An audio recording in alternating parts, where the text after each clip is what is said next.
I'm Libby Mitchell, fiber artist. Come see my studio. So this is my home-based Greenville, South Carolina fiber art studio. It's where all the magic happens to create ad-lib handbags. So I've got leather rolls under my table. I've got leather scraps and fabric scraps galore because you just never know what you're going to need or what you're going to be inspired by. I've got bolts of fabrics, and this is my leather press. So if I'm going to make a design more than once, sometimes I'll have a leather die made, which makes the cutout process much easier. So there's one of those. And I have lots of different sewing machines that I use. It just sort of depends on which part of the process I'm tackling. This is my Morse machine. It's one of my faves. Always leather hanging from the walls.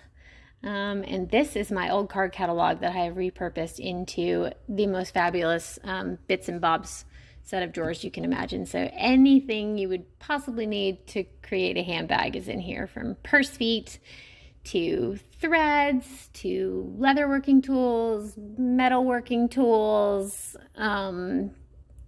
purse frames that go on the inside of the bags, handles that might go on the bags, just so many different types of things, but it keeps me organized.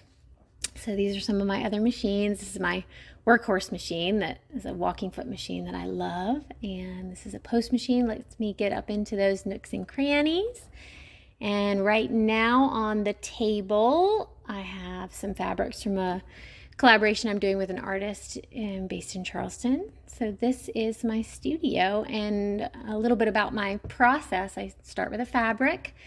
I come up with a handle design. I cut it out in paper just to make sure I like the shape of it and the layout. And then eventually, through a combination of die cutting and hand cutting and combining with other leathers, I come up with a handle that's going to be stitched to the outside of the bag. So here's one sort of halfway through, and then this is me actually stitching it onto the base of the bag, which is a very structural base.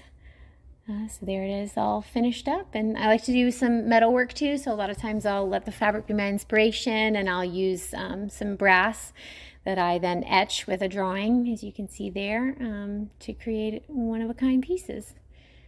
So this is my booth that I usually set up at fine art festivals. I only do a couple a year because I sell at boutiques and galleries as well, so you can only make so many little treasures, but I'm very excited to have this set up in my backyard outside of my studio during Greenville Open Studios. So I hope you get a chance to come visit and possibly take home one of these works of art for yourself. Thanks so much.